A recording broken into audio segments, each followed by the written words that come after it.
আমার বেটা কয় যে এই মাসে আমার ব্যবসা নিয়ে আমার মার খাবার কষ্ট হয়েছে, এখন আমি চাকরি ঢুকলাম, আমার মার আমি আর খাবার কষ্ট দেবো না।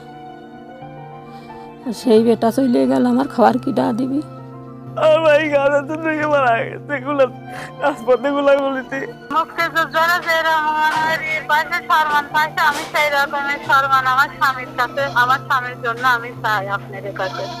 আমি অজু করে ঘরে যাচ্ছি, আসা আমার নাতি বেটার কাঁদে উঠল।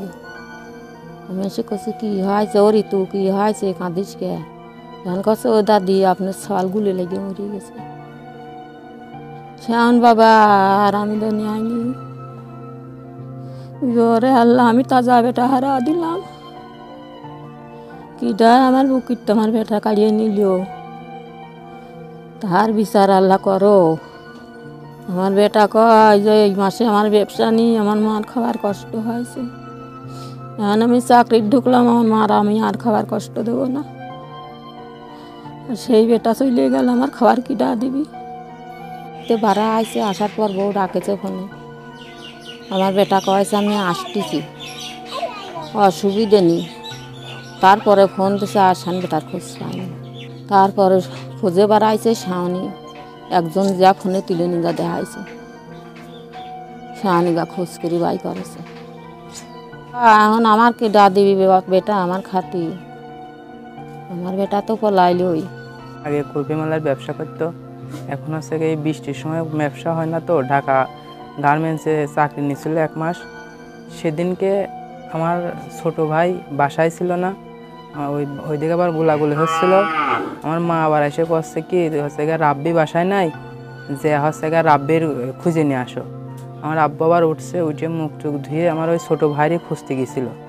ছোটো ভাইয়ের খুঁজতে যাওয়া ওই দিক মানে মিছিল টিছিল হচ্ছিল, ওই জায়গায় আপনার মুক্তির মোড় হচ্ছে গিয়ে চেয়ারম্যানের বাড়ি, ওই জায়গা সামনে মিছিল হচ্ছিল, ওই মিছিলের ওই জায়গায় ছিল। পরে গোলাগুলি হচ্ছিল। পরে আমার মা আমার আব্বুর কাছে ফোন দিয়েছিল, ফোন দিয়ে করছে কি যে এরকম গোলাগুলি হচ্ছে, তুমি বাড়ি চলে আসো। আমার ভাই প্রথমে ঢাকাতে মালাই বেচত, গরিব মানুষ সবাই, মালাই বেচতে বেচতে যখন আর হয় না তখন গার্মেন্টসে ঢুকেছে।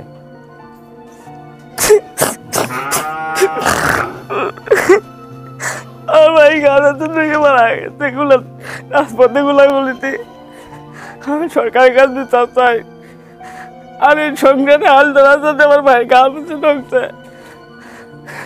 ছোট একটা বাড়িতে আছে, আমার মা আছে, আমার ভাবি আছে, সংসার দেখার জন্য সরকার যেন কিছু করে, এটা আমাদের বিচার চাই। সরকার যেন আমার ভাইভাবে সংসার থাকে। সন্ধ্যার সময় আমার দেওয়ার ফোন দিয়ে বলছে যে ভাবি ভাইয়া কই? আমি বলতেছি তোমার ভাইয়া তো বাজারে গেছে। তখন বলতেছে, আমি বলছি কি হয়েছে বলো? তখন বলতেছে কি আব্বু গুলি লেগে মরে গেছে। আমি বলছি কি ভাবে সত্যি কি মরে গেছে নাকি অন্য হাতে মাতে লাগেছে? বলতেছে যে না, আম্মু তো ফোন দিয়ে বললো যে আব্বু মরে গেছে, বুকি গুলি লাগেছে আর পায়ে গুলি লাগেছে। 30 থেকে 40 মিনিট আগে আমার সাথে মোবাইলে কথা বলেছে। আমার সাথে কথা বলে বলতেছে যে আমি মুক্তির মোড়ে। আমি বলছি তুমি টস করে বাসায় চলে আসো। তারপরের দিন একজন খবর শুনলে যে সে তার বলে লাগেছে, মানে আমাদের পরিচিত, সে এসে বলার পরে আমরা এনামে যাই, আমরা এনামে পাইছি। বুঝছেন কি অবস্থায় পেলেন? আমরা যে আমি তুই পাইছি দেখি যে ওই এনাম মেডিকেলের ওই মাইকরে টাই করে মনে 10-15 রাশ, মানে ওই রাশের মাধ্যমে তাকে আমরা ওই ইয়েতে পাইছি। আমি আমার সরকারের কাছে আমার স্বামী, আমি